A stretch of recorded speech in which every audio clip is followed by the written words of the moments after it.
Привет, друзья! Тофу или теби считался драгоценной пищей, и его в основном готовили на больших мероприятиях, так как процесс приготовления тофу достаточно сложный и трудоемкий. В наше время, конечно, уже можно купить. Он стал уже более доступной и обыкновенной пищей. Для тофу я использую только соевые бобы. Купила я сразу двух видов. Делала из зеленых бобов и желтых. Особой разницы нет. На вкус это не влияет. Беру бобы, очищаю от камней и мусора и промываю в проточной воде. Затем оставляю разбухать на ночь или минимум как на 8-10 часов. Воды должно быть предостаточно, чтобы она полностью покрыла сою, так как она увеличивается в 3-4 раза. Замачивала я всю ночь, затем промываю слегка и откидываю на сито, чтобы убрать жидкость. Затем я подготовила воду чистую, чтобы легко пробить бобы стационарным блендером. Вода должна полностью покрыть бобы на пару сантиметров примерно и пробиваем затем очень мелко, чтобы побольше извлечь белки.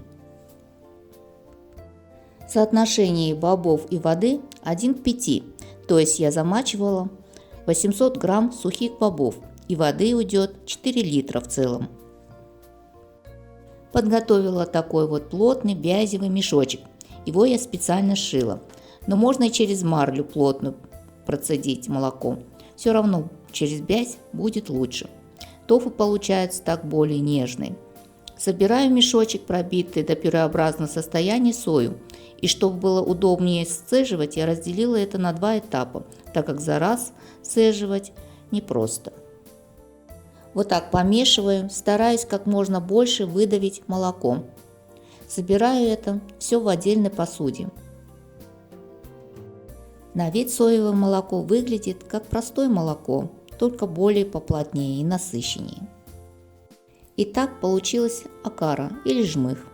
Чтобы побольше извлечь из него молока, то есть белок, для этого я добавляю уже горячую воду, почти кипяток. Слегка прополаскиваю как бы в этой воде жмых, затем еще раз отжимаю молочко. Делается это только один раз, и вода горячая из общего расчета, то есть 4 литров. Таким методом я получаю больше соевого белка, следовательно и конечный вес тофу будет больше. В этом вся и фишка. Если вы делаете это первый раз, то лучше начинать с маленькой пропорции сои. И так я проделала и со второй частью пробитой сои. Получилось вот столько молока и жмыхом. Еще раз пропускаю молоко через сито. Котелок сразу подготовленный или кастрюлю с толстым дном желательно. И не забывайте, что соевое молоко, как простое молоко, прилипает к дну.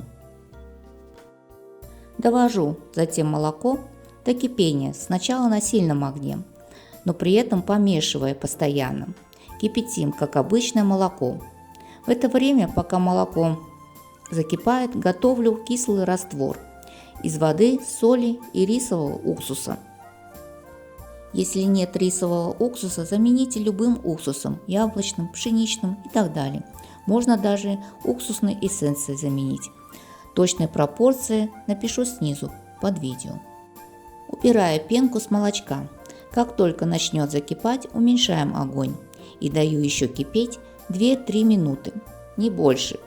Обязательно нужно дать покипеть молочку. Таким образом убираем привкус сои. Огонь убираю совсем. И здесь уже нужно правильно вводить уксусный раствор. Первое. Не нужно все сразу выливать в молоко. Оно просто свернется и станет резиновой. И второе. Не нужно сильно мешать. Ввожу уксус круговыми движениями. Собираю как бы в один комок. Это самая важная часть приготовления тофу.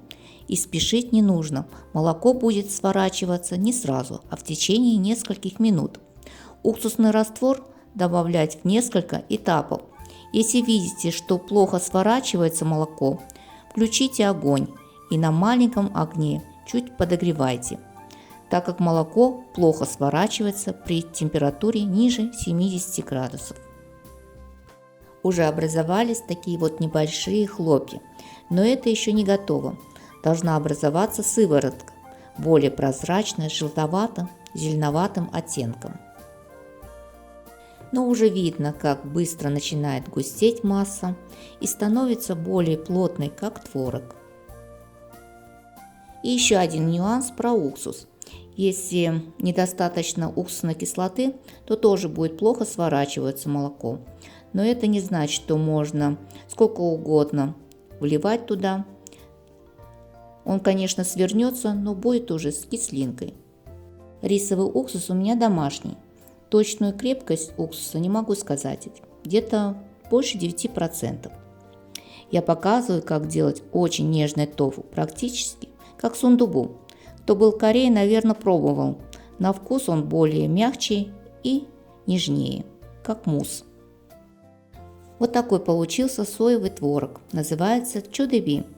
Белок полностью отделился от сыворотки. Выключаю огонь и оставляю под крышкой на 20-30 минут. Сразу я не вытаскиваю. Для формировки тофу подойдет любая тара с дырочками, чтобы вытекала лишняя жидкость под прессом. Главное, чтобы извлечь сыворотку из белка и сделать ее поплотнее. Тофу постояла, и теперь сливаю жидкость с помощью сита. Но это не обязательный процесс приготовления тофу. Это уже практически готовый продукт, и можно кушать его сразу горячим. Называется чотеби. Очень вкусно и мягкое какое получилось, нежное. Выкладываю шумовкой подготовленную тару, застеленную марлей обязательно, и подставленную в глубокую чашу, так как будет вытекать много сыворотки. Это все нужно проделать, пока творог соевый горячий. Разравниваю тофу слегка, накрываю концами марли. Жидкость сливаю лишнюю, если переполняется.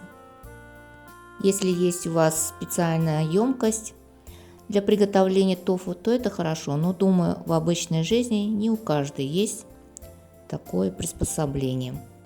Подготовила по размеру вот такую круглую форму плоскую, чтобы накрыть тофу и поставить под пресс. Сверху кладу что-нибудь тяжелое. Пробую чотеби. Его нужно кушать горячим. Сделала подливу к нему из соевой пасты, самджан, и соевого соуса. Кладу немножко чеснока и посыпаю просто зеленью. Получается очень быстро и вкусно.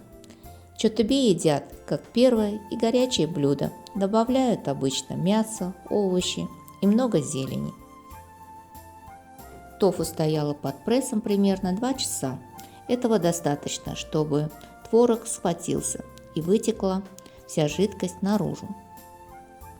Извлекаю прямо с марли тофу и переворачиваю на плоское блюдо.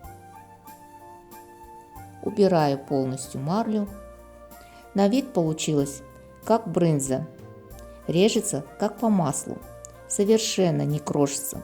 Разрез получился гладкий, шелковистый. Да, еще хотелось бы узнать, сколько же получилось в чистом весе при 800 грамм соевых бобов. Итак, в итоге получилось у меня 1 килограмм 269 грамм, почти кило 300. Что ж, неплохо. Приготовлю сразу из свежего тофу пару блюд, а то, что не буду использовать, буду хранить в холодильнике, в таре, заполненной водой полностью. Так можно хранить тофу неделю, каждый день нужно менять только воду. Хочу еще показать, как выглядит тофу не только как в готовом виде, но и в приготовленном.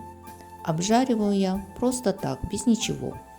Да, само тофу без вкуса, и только добавки специй и других прочих продуктов придают ему вкус. Но это совсем не так, для меня все же он имеет вкус.